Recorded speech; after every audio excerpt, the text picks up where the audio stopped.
aimlessly, and you're not going to get done things that you might actually accomplish if you were to do a to-do list. Now, the important thing is, on a to-do list, they need to be actionable things. So you can't be like, I am going to work on a website.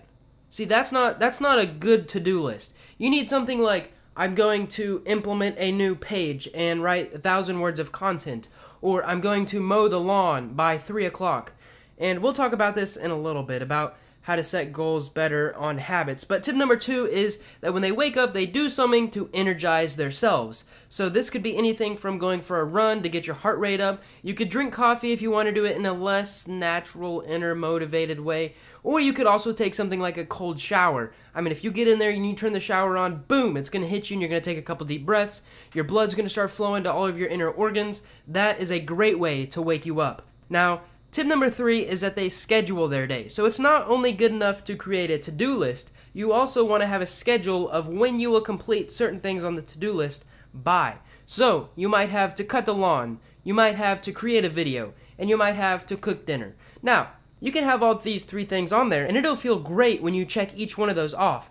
But what else is wonderful that successful people do that they turn into a habit is that they say, I will cut the lawn by 10 in the morning, I will create a YouTube by 1 in the afternoon, and I will fix dinner by 6 tonight. So that's tip number 3. Tip number 4 is to wake up early. Now, there's a lot of people who are really successful who sleep in until 1 o'clock in the afternoon. But what I have noticed, a lot of people who are just not successful, but are extremely successful, people like Sam Walton, who built a huge business, people like Arnold Schwarzenegger, and people like Aaron from Alpha M, one thing they do is they wake up early. I mean early. Like, some people wake up at 6 and that's early, but if you get up at 5, that gives you another hour to beat them. That gives you an extra hour of your day to get more done. Now, it's also important to get enough sleep, and I'll talk about that in another video. But right now, we're going to move on to tip number 5, which is affirmations and visualization. Now, these are 2 completely different things, but I put them in the same category because they mesh really well. So affirmations are like telling yourself stuff, what you're going to do today. I will become successful. I will do the dishes. I will make $50 today by selling a product. I will finish the last 60 pages of this book. Those are affirmations. Now, it's important on affirmations not to be negative. Don't go, I'm not going to swear. I'm not going to cut someone off in traffic. I'm not going to quit. Those are not necessarily affirmations. They work, but what you should focus on things you will do, because that's putting positive stuff into the universe, filling your brain with positivity, which is great. And the other part of that was visualization. So when you wake up, you want to have a dream. You want to have, you just got done sleeping, you might have had a dream, but you want like a dream, like something that you can manifest into this world, something that you look forward to. All right, I'm going to build an awesome website. I'm going to create this amazing business. It's okay to stay really optimistic, but you also want to stay a little bit down to earth. As long as you can visualize these things, they will help you set the stones down so that you can walk across and get to your goal. Tip number 6 is gratefulness. Now, gratefulness is amazing because there's so many things, so many benefits you get when the first thing you wake up is you're grateful. Now, it's kind of hard if you're like waking up and you're like, I'm so grateful I get to take a cold shower.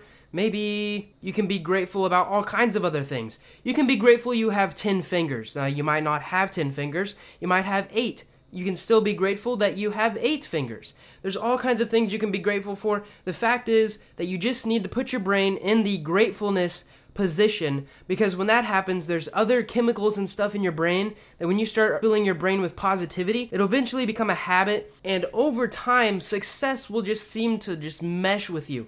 When people see you, they think of positivity, and with positivity, people want to work with you, and they want to ask you questions, and they might even want to offer you a free product. I know that was a little far-fetched, but you get what I'm saying. Gratefulness is like the foundation of a great day. If you are grateful in the morning, you're going to have a wonderful day. It's going to take a lot to turn a bad day from waking up and going, man, I'm so glad I get to stand up. I'm glad I got toes on my feet and I can see clearly. It's just amazing. Even if I can't see clearly, I'm glad someone invented glasses and contacts that I can put in my eyes and I can still see clearly. Anyways, that's number 6, gratefulness. I'm kind of on a rant. Number 7 is to bond with someone early on. Now, human affection is a really important thing, and it's even more important if you're living with someone. If you're living with someone, one of your first morning habits should be to show them affection. Now, this could be cuddling. There's a lot of other things you could do. I'm not going to talk about that because I want to keep this a little PG, but Cuddling someone releases a lot of serotonin, and that early in the morning really just boosts you up. It's like, wow, I love someone. I love this person. I love being around this person. I'm so glad this person's in my life. And when you do that, it's a great morning habit to develop because you strengthen that relationship, you build trust. That relationship is just going to grow over time, and it's something that you're going to have to work on every day. Tip number 8 is to clean from the night before. Now, if you're like me, you might have got a lot of work done, especially if you're an entrepreneur. There's a lot of people in the workplace that they might not necessarily need this tip, but if you're an entrepreneur and you're building a business, if you stayed up late last night, even if you didn't stay up late last night, your desk might be a clutter. And it's a lot easier if you clean it up in the morning. And the reason for that is, usually when it's later in the day, your decision-making process is taxed. It's not the best. And it's easier when you wake up in the morning to go, alright, now I have the discipline and willpower built up in me because I got enough sleep that I can clean my desk. To where at the end of the day, the night before, it would be more difficult. Tip number 9 is some silence. Now, silence is important, especially if you are an introvert, because introverts actually get recharged from silence. And for me, waking up at 6 o'clock, I wake up at 6 o'clock usually, and I drink coffee, and then that hour of peacefulness, nobody else is awake. And that coffee is just starting to hit my system. It's this moment of bliss, and I see clearly, and I know what my vision is through the day, and that's how I get a ton of work done. And I think you guys could benefit from that too. Now, it might not work as well on extroverts, but definitely on introverts. This silence in the morning helps a lot. Helps you clear your thinking, helps you understand what you're going to try to get done through the day. The last tip is kind of out there, but I think you guys will enjoy it, and I think it will benefit a lot of people if they implement it into their morning habit. And it is to read about what happened the night before. So there might have been things happening when you were sleeping, you know, stuff might have happened overseas, something might have happened at work if it's a 24-hour job. The thing is, you kind of want to stay away from things that are irrelevant or negative. Now there's a lot of like, oh, this suburb, there was 24 people killed that night. That stuff is important, but you don't need it to achieve your goals. You don't need to know that.